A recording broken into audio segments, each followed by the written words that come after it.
Hello, everyone, and welcome to Healthy Menus R&D Collaborative, high-volume culinary innovations in an uncertain future.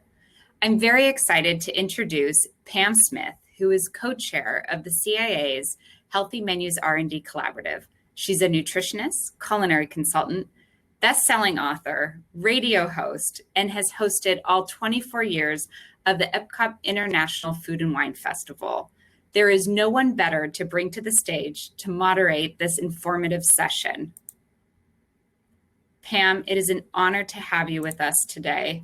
Welcome to the stage. Thank you, Sarah, and it is so great to be with you and all that are joining us. We are quite wowed with what we've been able to see happen through our, as you said, Sarah, almost more than a decade of Healthy Menus R&D Collaborative. Again, its large volume food service to find tasty solutions to a changing appetite, recognizing that we needed to come together in a collaboration to do research and development that could help to solve for the ever-changing, not only environmental situation, legislative situation around health and wellness, but the changing taste, the changing needs and desires of the consumer. We've had an incredible decade. We've worked on issues like sodium reduction and trying to focus on carbohydrate quality, ways to be able to make food delicious and nutritious, quality proteins, and of course, particularly in recent years, the whole focus on plant forward, all the while looking for that eye also on sustainability. We want to be able to find a way, a path to be able to continue to make food delicious and nutritious. The two panelists joining me today have been very much on that path. Actually, Duncan and Paul Rossicott is with us today, who they've been a founding member of the Healthy Menus R&D Collaborative. Paul is not new to Duncan. I think if rumor has it, over 13 years with Duncan, he's now leading global culinary innovation. Again, he's worked as culinary magic, leading teams of chefs and food scientists and bakers and coffee experts, again, over 9,000 restaurants, I think just in the US alone. So he's definitely got a title that has a lot of responsibility behind it. But I will tell you, Paul is always my go-to person when I'm asking questions about, well, what are you all doing? What are you thinking about? How are you responding to any of the issues at hand, and particularly this one, as we're looking at how to navigate the very troubled waters of the pandemic. So, Paul, thank you for joining us. And we are being joined as well by Mackenzie Gibson. Mackenzie comes to us from Sonic Drive-In.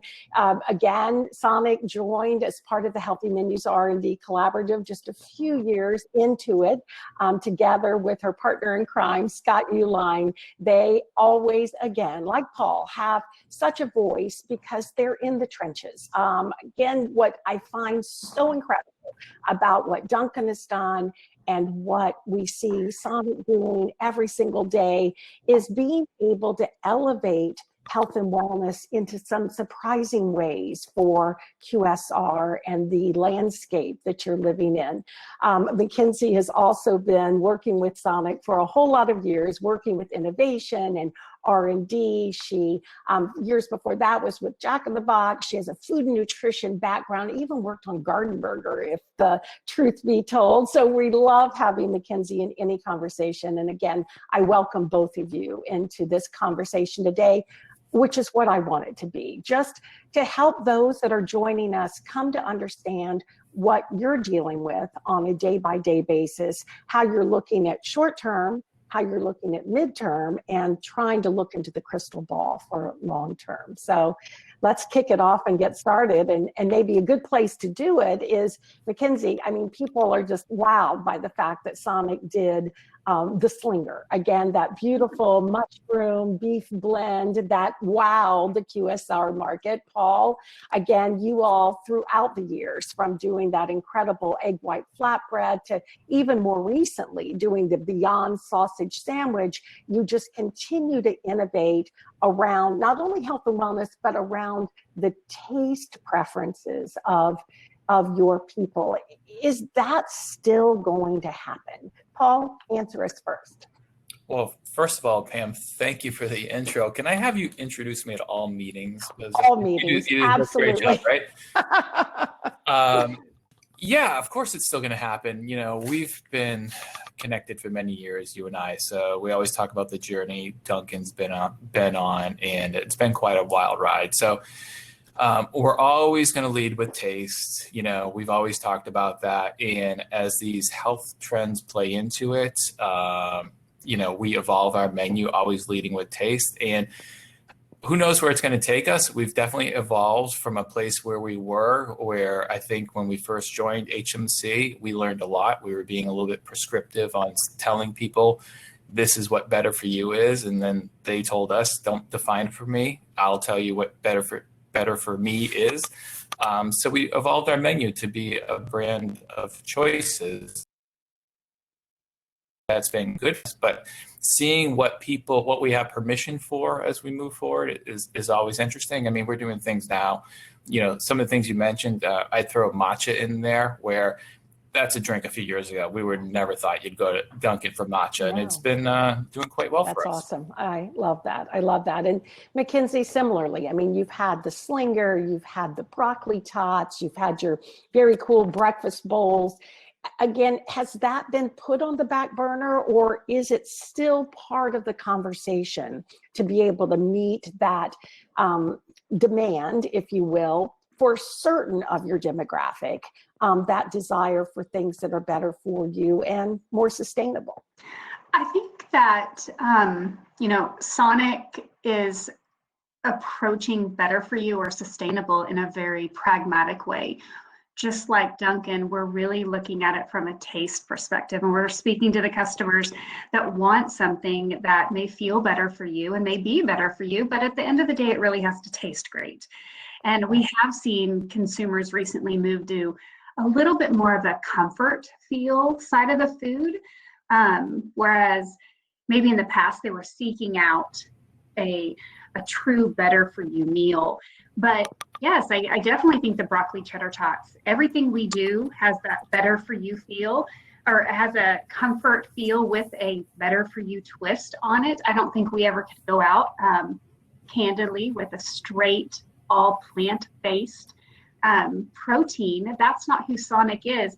That's who Duncan's consumer expects them to be and is. But the combination of better for you and comfort is Sonic. We can do that, and it's not that we seek out to provide that to our customers. It comes very naturally to us. So we're going to continue to feed our customers products that taste great and that fill that comfort food feel and need for them, but also have that better for you twist. And I love hearing that. And of course, we all celebrate the fact that 10 years of work doesn't just kind of go out the window when this kind of unprecedented pandemic comes into play. But yet I also know that there's very short-term responses that had to happen with some of the closures. And as we were in the stay at home mode, Paul, I know you and I have talked a lot about the fact that the day part more than likely was a big change really for both of you, because people weren't going to work as much in the morning. They weren't coming for breakfast or even coming for that big drink that they sometimes come to Sonic to get in the morning. Again, some of your places, Paul, had the ability for easy takeout. Others didn't. And I don't even know, were you doing delivery before the pandemic began?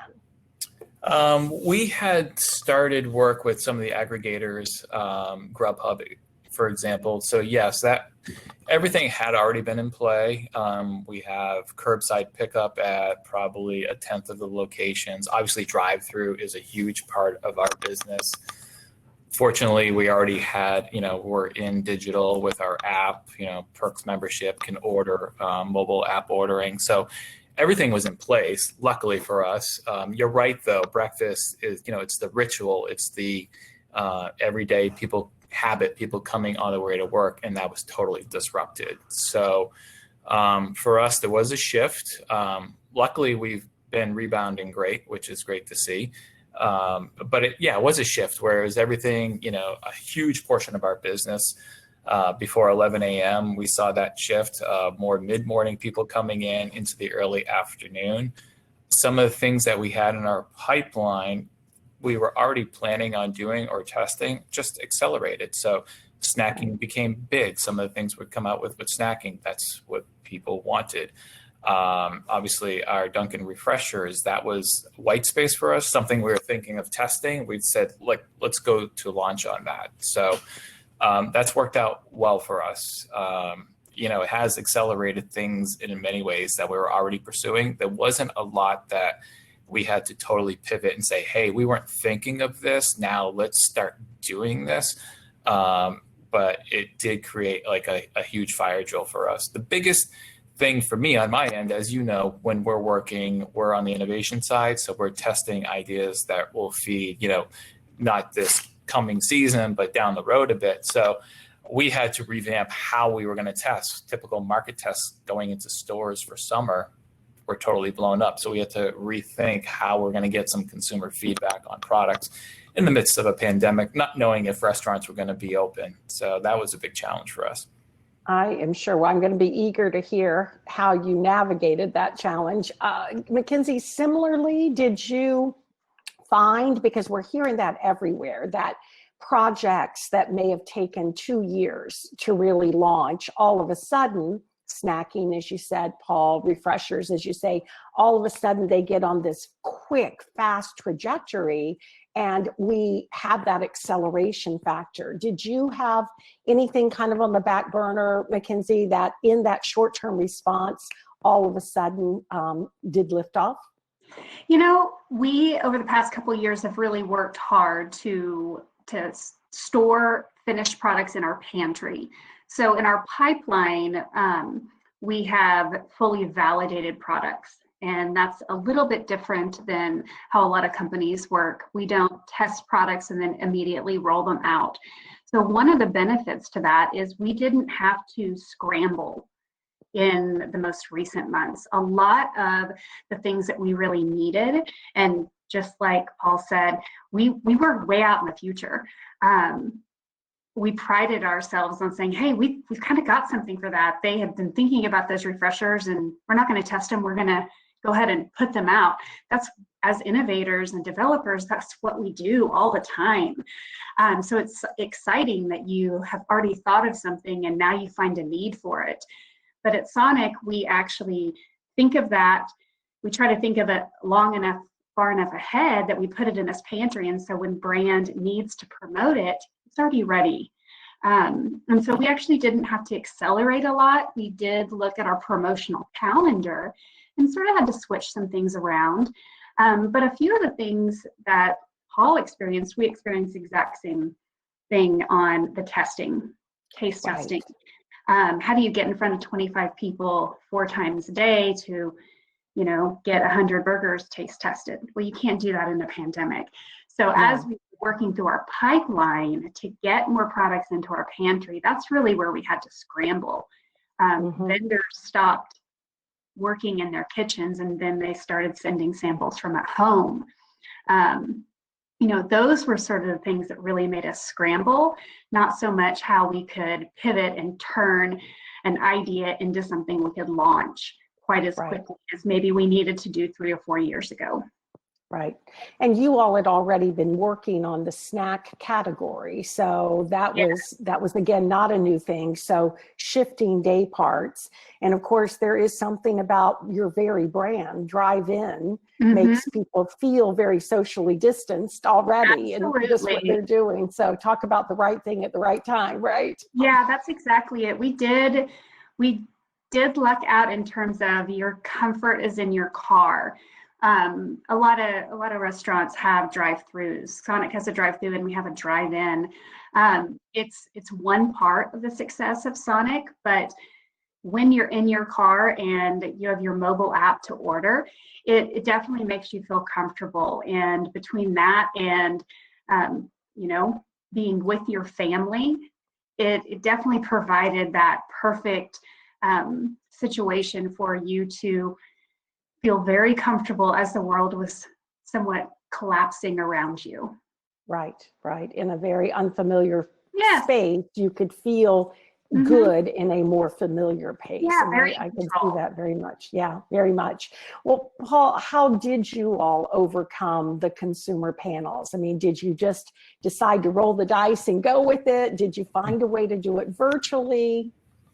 Yeah, it was a hybrid approach. It was when we first, was hitting here, it was early March. It was, hey, we might not even have any restaurants open this summer, but we have to decide now. We can't, if we can't be testing, what are we going to do? We ended up with a hybrid model.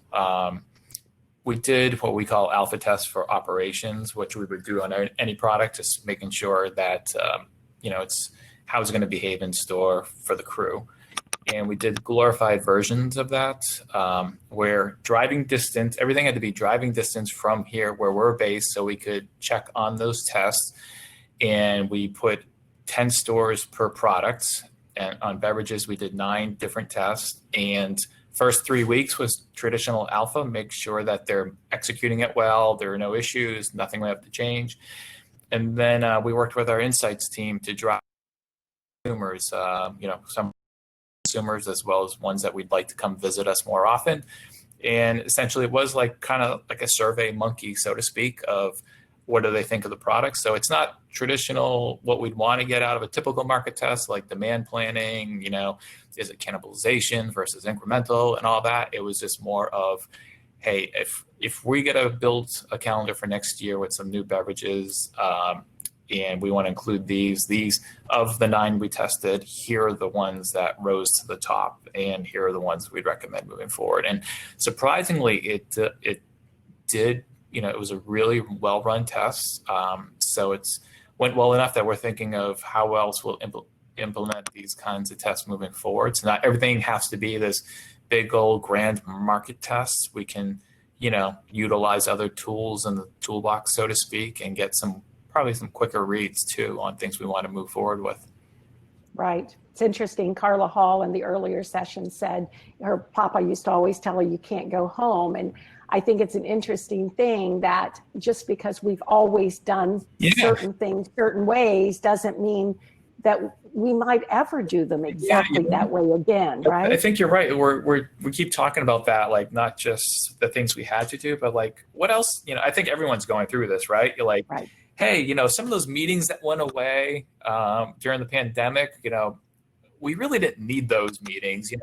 Let's not bring them back. Let's not bring them back. So I think there's a lot of that. I think there's a lot of that going on. And for us, it's how we innovate and go to market. Okay, let's use this as an opportunity to wipe the slate clean. What's not working, let's get rid of. Let's adapt. And I think you have to.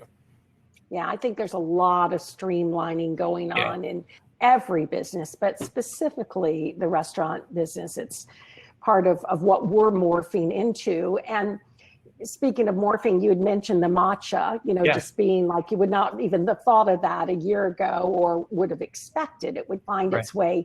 It brings to mind something that at least many of those that are in consumer insights are telling us, is that although coming into the pandemic, people were all about comfort, were all about what made them feel good, what you had mentioned, Mackenzie, but what is emerging is also a focus on functionality of food, superfood, like matcha. What is it doing for increasing my immunes? Looking for quality proteins that can also boost up the immunes. And I wonder if that is a definition of health that might be changing. Jeff Miller is joining us in our breakout, and he posed that very same question.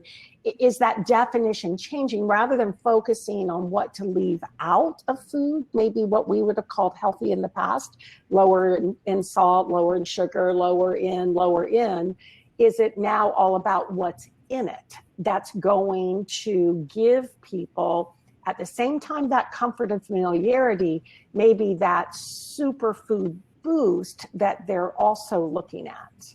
Mackenzie, what is your thought? I think that's a great point. As we think about how we can bring value to products you can buy at a C-store or even at Duncan, or at Starbucks or any of those other competitors we have to think about how we can do things from a Sonic perspective, and it has to feel like Sonic. When we think about low calorie, low sodium, everything being low, it just feels like we're stripping things out. So adding some of those functional ingredients back, adding the vitality back to a product does feel like we are adding that value back and really, really extending it to something that one feels a little bit more like Sonic. It speaks to our customers more, but it also speaks to where consumers are today. I think matcha is a great example. Some of the super juices, the super fruits that we're seeing, all of that feels a lot more like Sonic than what we might consider as better for you from the days of the past. So I can definitely see that sort of coming into our beverage thought stream a lot more readily. Yeah, comfort, meeting functionality, again, superfoods in and of itself, which again, Paul, I think you all certainly have seen that through the years. I loved it when you mentioned that your guests didn't want you telling them what healthy was. They were able to make that decision. But I remember that making sure that the quality proteins were available for breakfast. So when you move to some of the egg sandwiches that you did, and again, Mackenzie, I know you've looked at that as well, knowing that people had an eye on, again, not what it didn't have, but what I needed to energize my day, to power my day. Do you think that you're seeing some of that at Duncan now too? Yeah, definitely. When our journey started, it was much more simplistic. It was a lot of getting rid of things, getting rid of artificial colors, high fructose corn syrup, things on the ingredient label they couldn't pronounce. Then we saw it evolving over the last few years. It was more about protein, having protein items on the menu, with like our power breakfast bowls, things like that we did.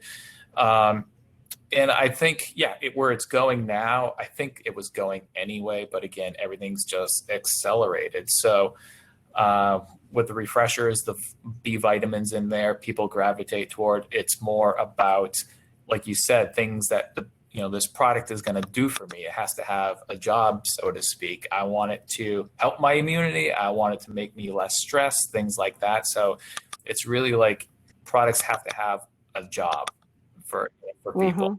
Mm-hmm. Right. A job and also fill that void. Yeah. I would imagine that when you all were looking at, and actually Matt Yost just asked this question, when you were looking at what kind of meat alternative for a plant-based choice you would do, I'm sure you had several qualifiers of what you wanted to serve based on what your guest base would most accept. Sure. Was that a big part of how you made the decision to go with Beyond Sausage? Yeah, definitely. There was a lot of things going in that, but it has to taste good, like we talked about. Our consumer coming to us, if we know we're going to have the biggest impact if someone that gets a regular breakfast sandwich is going to get this as well. This was not necessarily a play on trying to let's get vegetarians coming to Duncan en masse. It's more about people again making a healthy choice, and they're going to say, "Hey, I don't want to always be eating meat. I want to start doing more with plant. But I don't want to sacrifice." And so that's how that came about. A lot of work went into that, and also obviously with Beyond too, how having that name recognition, helps us as well. It's not people aren't going to say, oh, it's just Duncan trying to do plant-based. It's got the name recognition of Beyond, which I think helps us and help them. Yeah, all the way through. I know, Mackenzie, when you all were coming up with your name for the Slinger, which for those of you that are joining us that don't know, it was a blend of great quality ground beef together with mushrooms that just made this amazing umami flavored, again, better for you, but the real focus was just on really the taste and the deliciousness. And anyone that had it, that was what they did. But trying to name that, hence the Slinger, not a burger and not a slider, the Slinger. It's hard because, again, how do you place that in your guest brains so that they can wrap their brain around this is something? Yeah, we definitely wanted to create a little niche in there. It was about the time that Plant Forward really started to be popular, and it really didn't resonate 100% with our guest, but we wanted to create something that did resonate with our guests. We knew that we needed something that was better for you, better for our guest. And as Scott Ulane came on and led our culinary team, he brought this idea of a blended burger. It took a little while to create the burger itself, but when we started looking at a slider, the smaller footprint of a burger, and the flavor of a blended burger together in a larger footprint of a full-size burger, we kind of mashed those two together. It came about in a focus group, and it was a panelist that said it's smaller than a slider, it's bigger than a slider, smaller than a burger. It's a slinger. And all of a sudden it just and there stuck. You go. And we were searching for a name at that time, and for all those in the room, we're like, oh my God, like that's the tagline, that's it. Took a little while for marketing to get behind it. But creating that name, just like Paul said, creating that name, creating a marketing scheme behind it really adds validity to it.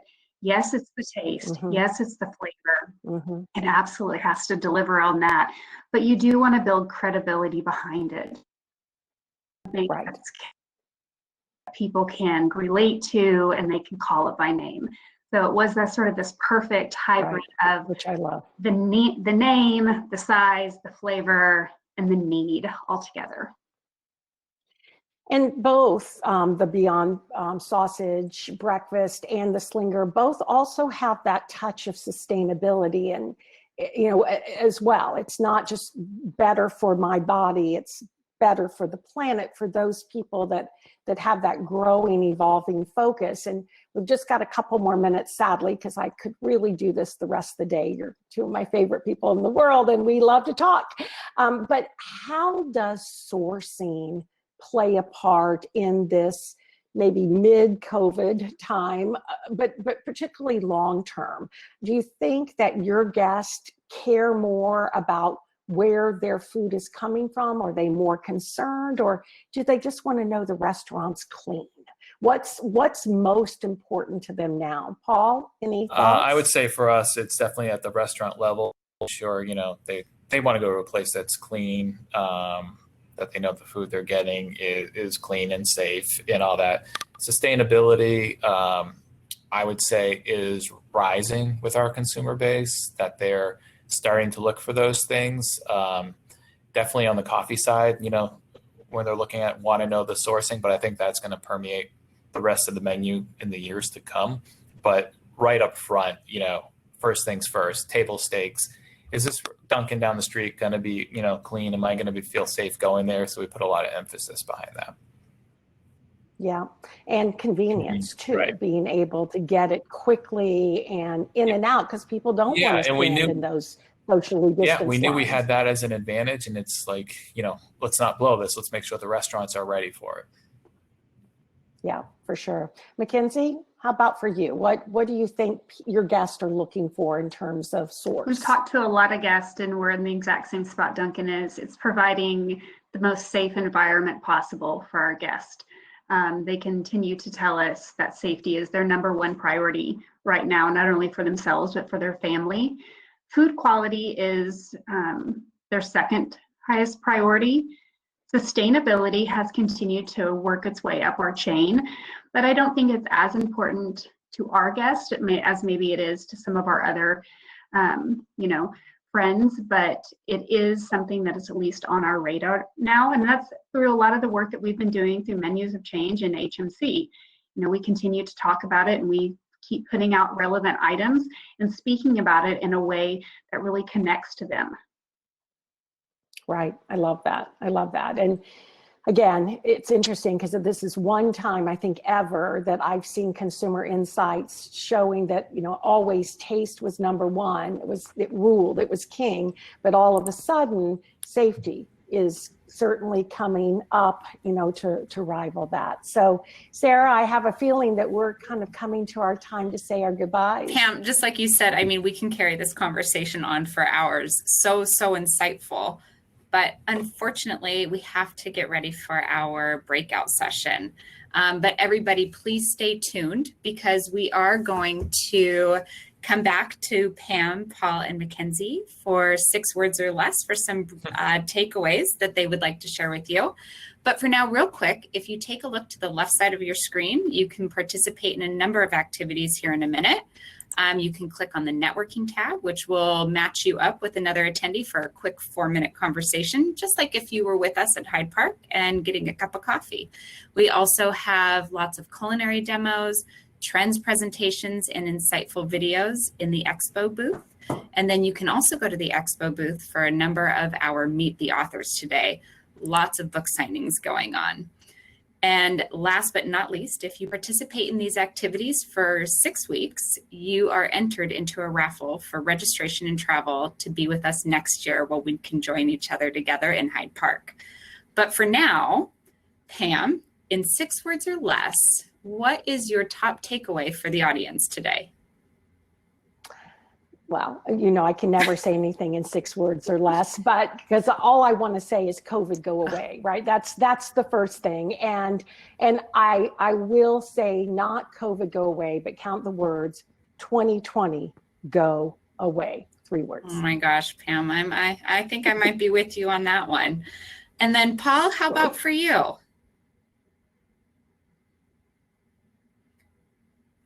Paul, you might be on mute.